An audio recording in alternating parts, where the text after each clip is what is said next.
Então daqui a pouco a gente vai conversar com esse cara que quase fez o gol do tetracampeonato. Agora vamos tentar de novo. Mauro, tá ouvindo a gente? Tô ouvindo sim, boa noite, é um prazer estar com vocês. Ele já dá risada, Zé Túlio, né? Ô Zé Túlio, você é demais, cara, eu te amo demais. Os caras não sabem o que nós passamos na nossa vida, né? Eu, você, Mancini. Nossa vida foi uma vida difícil, mas de muita glória, de muita satisfação. E você é um exemplo para todos nós. Eu não sei se você escutou do que eu falei em relação ao que está acontecendo no Covid, o protocolo do futebol, que é o melhor protocolo que tem. Por que não adiou o jogo de ontem? Por que a Federação Paulista de Futebol tem a visão de continuar o campeonato? O que a Federação e você pensa sobre isso e que você pode nos explicar e para que a gente possa ter esse entendimento também. E que, por sinal, você está acompanhando todos os jogos. Que você foi já no jogo, acho que foi em Araraquara ou em Limeira, São Paulo e Inter. Mirassol e Novo Horizontino. E que isso é muito legal. O que você pode falar para nós, Zé Túlio? Ô Neto, primeiro agradecer aí pelo espaço, pela oportunidade, pelo carinho aí, né? A gente sofremos juntos, foi muito bom essa época do Guarani, a gente tem saudade lá. Passamos junto, eu, você, Mancini, época muito boa. Neto, com relação ao jogo de ontem, né? Nós conversamos com o Palmeiras, os dirigentes estiveram aqui conosco, e as opções que nós estudamos aqui... Não, primeiro eu preciso dizer que a questão da tabela do Campeonato Paulista, ela foi divulgada no dia 29 de dezembro, porque o Estatuto Torcedor, ele exige que essa tabela seja divulgada 60 dias antes do início da competição. E aí, no dia 12 de janeiro, o Palmeiras se classifica para a final da Libertadores, né? E aí, depois, no dia 14, a CBF faz uma alteração no calendário da Copa do Brasil nas finais, e no dia 30 de janeiro, ela faz outra alteração, né? Nas datas da final da Copa do Brasil. Aí, com essas duas alterações necessárias que a CBF teve que fazer em função dos ajustes, o jogo do Palmeiras e Corinthians acabou ficando aí no meio da final da Copa do Brasil. E aí nós conversamos com os dirigentes do Palmeiras, estiveram aqui inclusive conversando comigo, e as opções que a gente estudou impactavam em outros 5 clubes, né? E jogava o Palmeiras numa sequência de 4 jogos em 48 horas, né? Uma coisa totalmente fora do padrão você jogar 4 jogos com intervalo somente de 48 horas, o que vai contra, inclusive, o nosso regulamento aqui do campeonato. Então, realmente a gente não encontrou, a gente sabe que essa situação ela não é ideal, mas infelizmente foi o que aconteceu, Neto, com relação à situação do jogo de ontem, tá? E com relação à situação terrível aí da Covid, né, que nós estamos vivendo, que o país está atravessando, né, Neto, muito, muito triste, lamentável. A minha solidariedade aqui também a todas as famílias, todas as pessoas que perderam entes queridos aí nessa pandemia. Inclusive nós, na federação, nós perdemos aqui 2 companheiros, né, o Abicalan e o Roberto Titiviso. Inclusive o Roberto estava fora do Brasil, enfim, foi uma tristeza muito grande para todos nós. O que eu tenho que dizer, Neto, desde o início da pandemia, o que a gente fez foi respeitar as determinações das autoridades sanitárias, né, do centro de contingência, né? Qualquer atividade econômica, ela só para quando tem uma determinação do governo, como nós paramos o ano passado. E agora o Dr. Medina ontem na coletiva, né, o Dr. Medina, que é responsável pela parte de esporte lá do centro de contingência, ele falou que o futebol vai seguir o mesmo modelo que seguiu na Europa, né? Na Europa lá, por exemplo, a Inglaterra teve um lockdown bastante severo e a Premier League não parou, na Espanha a La Liga não parou, a Liga Portuguesa, em Portugal, nos Estados Unidos a MLS, o NFL e a NBA também não. Os jogos, é importante a gente ressaltar que os jogos, eles são ambientes bastante controlados, né? A gente está fazendo testes semanais e o que a gente tem feito aqui na federação para tentar contribuir com esse cenário terrível, né? Volto a dizer, um cenário terrível que o país está vivendo, a gente tem tentado usar o futebol como uma plataforma constante de comunicação sobre a importância de seguir os protocolos de higiene, uso de máscara, lavar as mãos, o álcool em gel. Inclusive, nós estamos apoiando, junto com os clubes, né, todos os clubes, uma campanha que chama Vacina FC, para a gente conscientizar a população da importância da vacina, né, Neto? Então, eu volto a dizer, o cenário é muito, muito ruim, é terrível, a gente também somos solidários às famílias, a esse cenário muito ruim que o país está vivendo, né? Mas, desde o início, a gente respeitou a ciência, respeitamos a posição lá do comitê de contingência e a gente vai respeitar as autoridades sanitárias, o que o governo decidir, o que as autoridades sanitárias decidir, a gente vai acatar com certeza.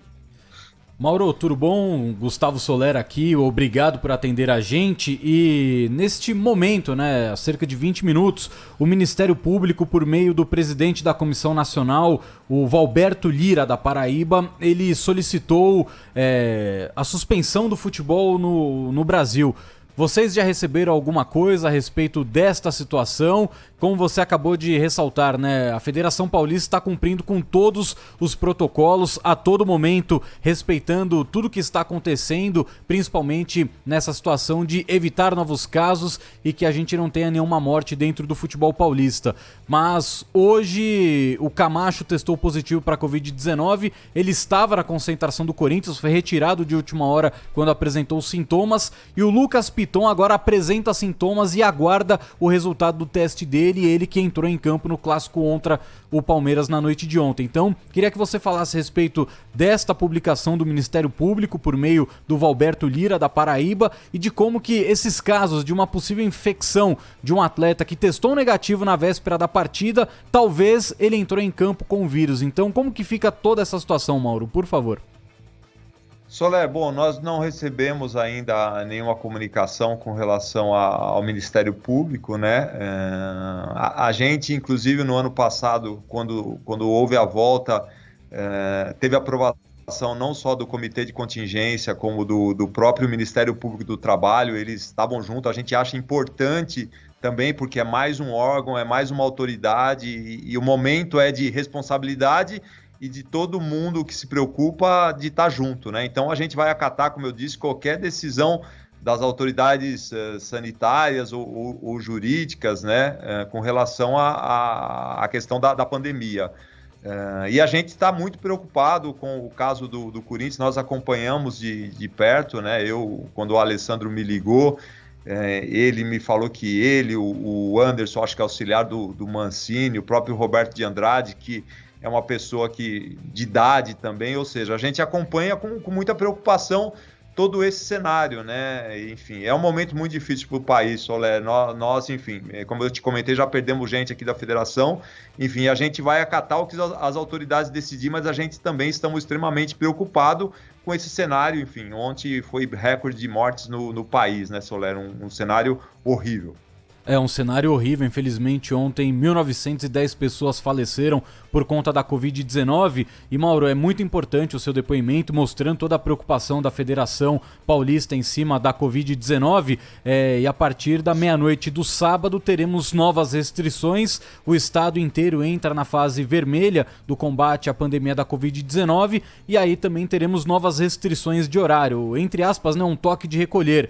E o clássico de sábado entre São Paulo e Santos no estádio do Morumbi está marcado inicialmente para as 7 horas da noite. E esse toque de recolher está marcado e previsto para as 8 horas da noite. Existe algum posicionamento da federação de mudar o horário do jogo para que ele não entre nesse horário de restrição? Ou vocês vão até aproveitar esse toque de recolher para que o jogo seja nesse horário e evite o máximo possível de gente na rua? Enfim, a gente tem o tempo todo, acho que foi semana passada, nós fizemos um ajuste, né, em função das restrições que o governo determinou, a gente fez um ajuste na tabela justamente para que as pessoas pudessem voltar para casa mais cedo, né? Então agora, por enquanto, com relação a isso, a gente não tem nenhuma mudança, né, com relação ao horário desse jogo, mas a gente está o tempo todo monitorando o que é melhor e o que as autoridades sanitárias aí determinam, né, Soler? A gente está acompanhando isso de perto, né? É importante destacar, né, Soler, que desde o início a gente, como o Neto frisou bem, a gente criou um protocolo rigoroso que foi aprovado aí com testes semanais, né, do Covid, mas mesmo assim é uma dificuldade, né, mas esse protocolo o tempo todo a gente tenta controlar, colocamos um delegado de jogo, um gerente de operações em cada jogo para comprovar que os estados estão sendo higienizados, ou seja, existe uma grande preocupação da nossa parte em que esse protocolo rigoroso seja cumprido o tempo todo, né, e foi o que o Dr. Medina falou, que a autorização do governo do estado e do centro de contingência tem muito a ver com esse protocolo que nós criamos e estamos cumprindo de forma rigorosa para tentar criar esse ambiente de forma bastante controlada, né? Mauro, ótima tarde para você, quase noite já. Eu vou reforçar um pouco da pergunta inicial do Neto. Isso porque a gente fez uma pergunta nas redes sociais do programa, que é o RB Donos da Bola, perguntando o que os ouvintes pensavam sobre o possível adiamento da partida e surgiu a seguinte dúvida. Pelo regulamento da Federação Paulista de Futebol, se houver um surto de casos de coronavírus, existe a possibilidade de ser aplicado o WO. O Corinthians teve quase 10 jogadores infectados, 8 jogadores infectados, e a partida não foi adiada, não foi aplicado o WO. Eu queria entender o critério e a partir de qual momento é considerado surto de Covid-19. Afinal de contas, 8 jogadores é um número bem expressivo, né? Gabriel, é assim, o clube ele precisa, se ele não tiver jogadores suficientes, né, para a partida, né, ou não puder disputar a partida, porque a gente tem no Campeonato Paulista, a gente tem uma lista A, que são 26 atletas, e tem uma lista B que a gente incentiva os clubes a usarem jogadores da base. Essa lista B não tem limite, então eles podem usar os jogadores da categoria de base, né, para participar da competição, com limite aí de 7 jogadores em campo, né? Então, para ter o WO, o clube realmente ele precisaria não ter condições de não ter jogadores para participar da competição, né? E o clube compareceu, e outra, é importante que os jogadores que vão para o jogo, eles têm que apresentar os testes negativos, né? Então isso, ou seja, todos os que tiveram presente no jogo ontem, eles tiveram que antes do jogo, no credenciamento, subir o teste negativo. E não teve WO porque realmente o Corinthians compareceu, mesmo com vários jogadores aí contaminados, né, Gabriel? Ele tinha jogadores suficiente para disputar a partida, né? Porque realmente o regulamento não prevê, nesse caso, um adiamento, né? Realmente seria WO se ele não tivesse jogadores suficientes. Eles não deixam fazer pergunta para você, Zé Tuyo, porque os dois querem tomar conta da entrevista. Mas ela vai fazer outra pergunta para você, e o meu irmão, o Richard, tá assistindo a gente, ouvindo a gente, o Flávio também, tá todo mundo mandando um beijão para você, tá? Obrigado, Neto. Outro beijo pro Richard. Fico muito feliz. Saudades dele, do Richard, do Jonas, enfim. Manda um abração para eles, Neto. Pode deixar. Depois eu vou fazer outra pergunta para você. Vamos nessa. Mauro, eu queria saber... Perdão, te interrompi. Não, pode falar. Ele foi agradecer, eu cortei ele.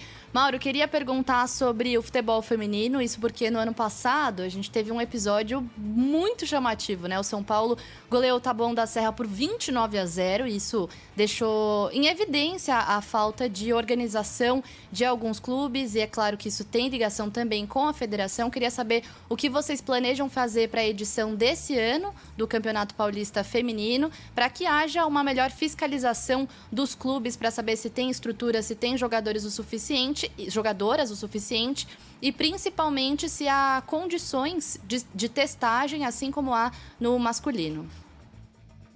Gabriele, bom, primeiro a gente criou um licenciamento, né, de clubes para o futebol feminino, justamente pensando em aumentar as exigências, né, os critérios para participar da competição.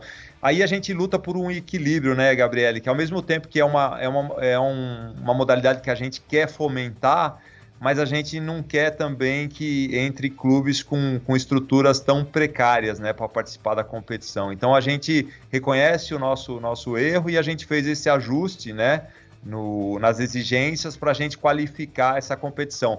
E todas as competições que a gente realiza, né, e vamos realizar esse ano, e realizamos no ano passado, inclusive isso foi uma exigência do Comitê de Contingência e do Ministério Público, elas têm que seguir o mesmo protocolo de testes semanais, né, e todas essas medidas de restrição, de higienização, né, é o mesmo protocolo, Gabriele, com uma situação, o máximo de controle possível, né, para minimizar o risco, é o que a gente tem feito. E com relação a ao licenciamento foi justamente em função do que aconteceu ano passado, né, Gabriele, que a gente quer também melhorar o nível da competição, né? E a gente subiu o sarrafo aí justamente para, ao mesmo tempo que é importante ter mais meninas com uma camisa, jogando futebol feminino, né? Elas que estiveram proibidas aí durante 2 ditaduras, 40 anos as mulheres proibidas de jogar o futebol no Brasil, a gente quer corrigir isso. Mas a gente quer e criou esse licenciamento para a gente qualificar o nível das equipes que podem participar da competição. Essa foi a correção que nós fizemos esse ano, Gabriele. Ô Zé Tuyo, qual é o pensamento? Eu achei muito legal assim, você ter ido assistir o jogo do Novo Horizontino, né, e mostrar a sua presença lá, um campeão do mundo, né, um dos jogadores mais maravilhosos aí da seleção brasileira, com personalidade, vice-presidente da Federação Paulista de Futebol, enquanto muitos querem aparecer só em clássico. E você vai lá, mostra uma humildade incrível. Você acha que esse momento que a gente está passando, a dificuldade dos clubes menores, nós que viemos de clubes menores, né, quando nós jogávamos, depois a gente jogou em clube grande, qual o pensamento da Federação Paulista até para dar uma força maior para esses clubes do que está acontecendo? Porque muitos dependem de renda, que é a renda do Corinthians e o Palmeiras, do São Paulo, por exemplo. O Botafogo dependia, a Inter de Limeira, por exemplo, dependia da renda contra o São Paulo nesse jogo. Não teve renda.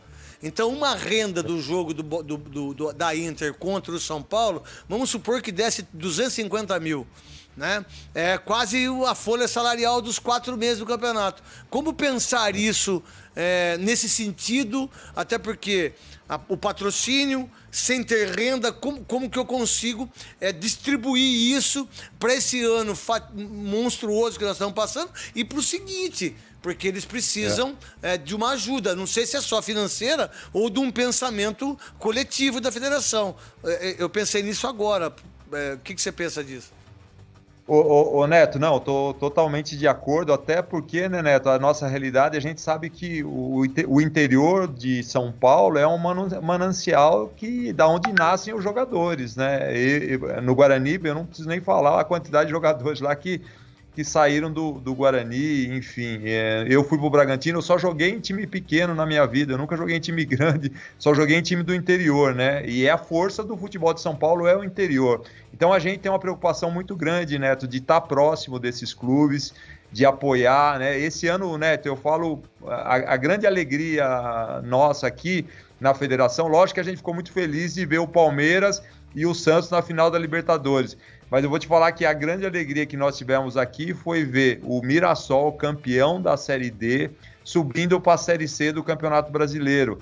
O Novo Horizontino também subindo para a Série C do Campeonato Brasileiro, ou seja, 2 clubes do interior com calendário nacional, né, Neto? Porque os clubes falam muito isso para a gente aqui na federação, que eles disputar só o Campeonato Paulista é muito ruim, até para contratar jogador. Quando você vai contratar um jogador, o jogador fala, mas eu só vou disputar o Campeonato Paulista e no segundo semestre. Então, a partir do momento que esses clubes estão na Série C do Brasileiro, né, tem calendário nacional, é o que a gente como federação quer. Esse é o nosso grande objetivo, né? Porque é o momento, né, Neto, que a maioria dos jogadores dos estaduais, quando a maioria dos jogadores estão em atividade, né? Então é uma competição importante. E os clubes terem calendário no segundo semestre é fundamental para a gente fortalecer ainda mais o futebol de São Paulo. Então, Neto, eu desde que cheguei na federação, eu visitei todos os clubes, da Série A1, da 2 e da 3. Eu só não consegui ainda visitar os da segunda divisão. Mas é importantíssimo que você está próximo, você entende. Quando o dirigente pega o telefone e te liga, você já está vendo lá a estrutura que ele tem, as dificuldades que ele tem. Então, é o que a gente tem feito muito, tentar apoiar especialmente os clubes do interior, porque é o que a gente acredita de ver o Ituano na Série C, de ver o Bragantino lá na Série A do Campeonato Brasileiro, de ver, se Deus quiser, uma Inter de Limeira de novo aí. Sabe por esse ano joga a Copa. Sabe por quê? Porque se o time...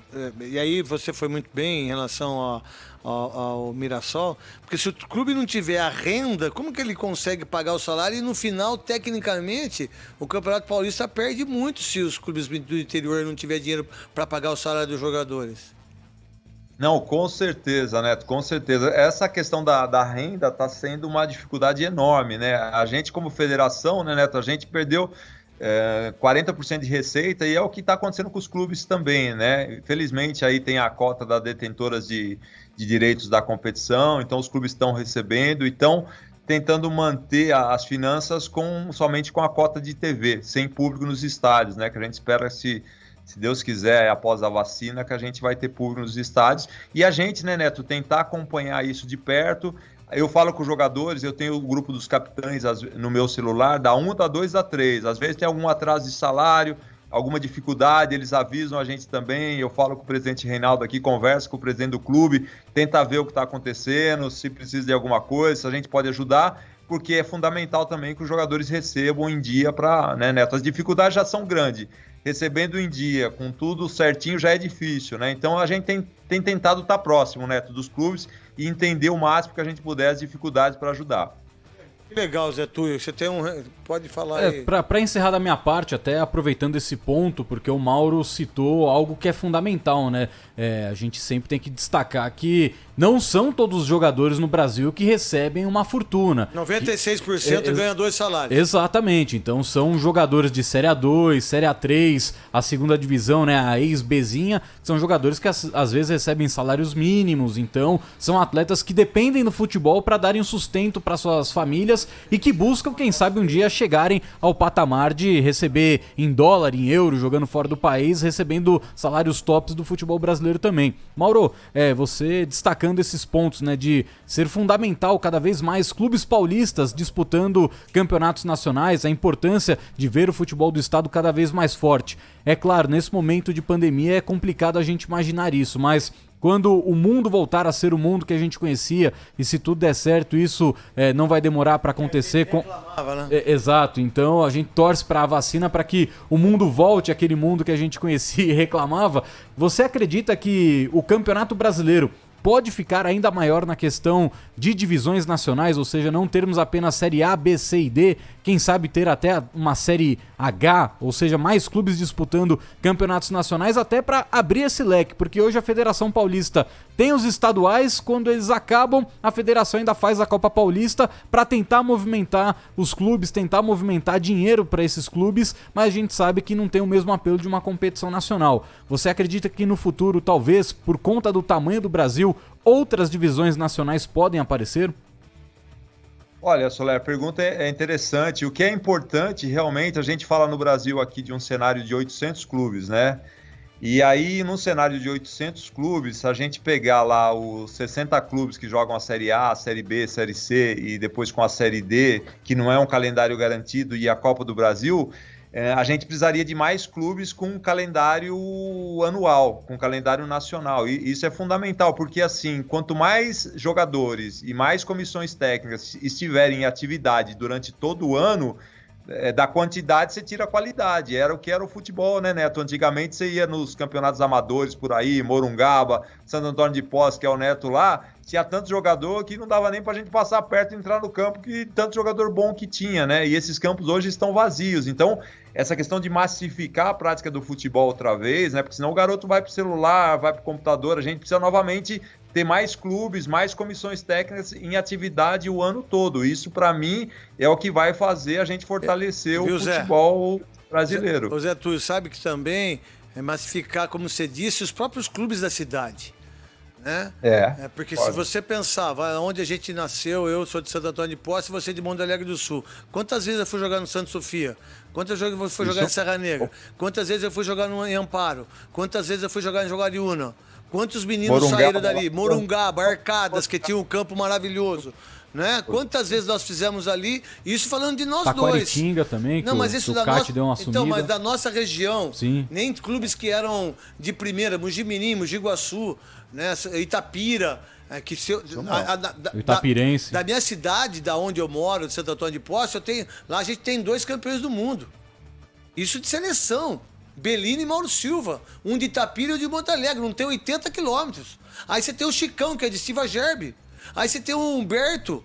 Aí você tem você tem eu, lá de Santo Antônio de Posse, aí em Pedreira, você tem o Márcio, você tem Tássio, você tem um outro senhor que jogou no Corinthians também. Muitos jogadores que jogaram ali da nossa região, de 80, 90 quilômetros de cada um de nós. Olha quantos clubes tiveram e quantos jogadores saíram. Então, talvez não é só os clubes profissionais, no meu entendimento. É verdade, Neto. Porque Monte Alegre, assim, nada sem 6 mil habitantes, tinha 2 times, o Ekmas e o Mantiqueira, com primeiro e segundo quadro cada. Hoje não tem mais, né? Só tem veterano. A molecada não joga mais futebol, é uma coisa terrível. Então a gente tem que entender sobre isso. A Gabi, mais uma pergunta? Não, finalizei e eu quero agradecer pela entrevista. Isso. Foi ótimo os esclarecimentos e acho que o Soler tocou num ponto importante e especialmente para os nossos ouvintes saber que a Federação Paulista de Futebol está preocupada com a pandemia. É claro que segue as determinações do governo do estado de São Paulo, mas é importante saber que não é um assunto que está sendo desprezado pela federação. E Zé Túlio, o Guarani ganhou de 1-0 do Botafogo lá em Ribeirão, só para deixar você mais feliz. Outra coisa que eu vou te dizer, você sabe que você vai ser o futuro presidente da CBF. Você pensa nisso ou não? Tenho certeza que sim. Craquinho. Se você tivesse... Pode... Lance de Casabranca, o jogador que você queria lembrar, que jogou no Corinthians. Quem mandou pra gente foi o Raoni Davi, que trabalha com o Mauro lá na Federação Paulista. O lance. Só um pouco santista o Raoni, né? Você pega o Humberto Zigan, que é do Santos, que é de Mogi Guaçu. Pô, tem muita coisa importante no interior. Ô Zé Túlio, você tem ideia... Eu acho que o seu futuro é a CBF. Você pensa nisso? Eu acho que você poderia ser o presidente da CBF. Você tem... Porque se você for para vice-presidente da federação e logo você vai ser o presidente da Federação Paulista, a CBF é um futuro legal para você daquilo que você conseguiu como atleta?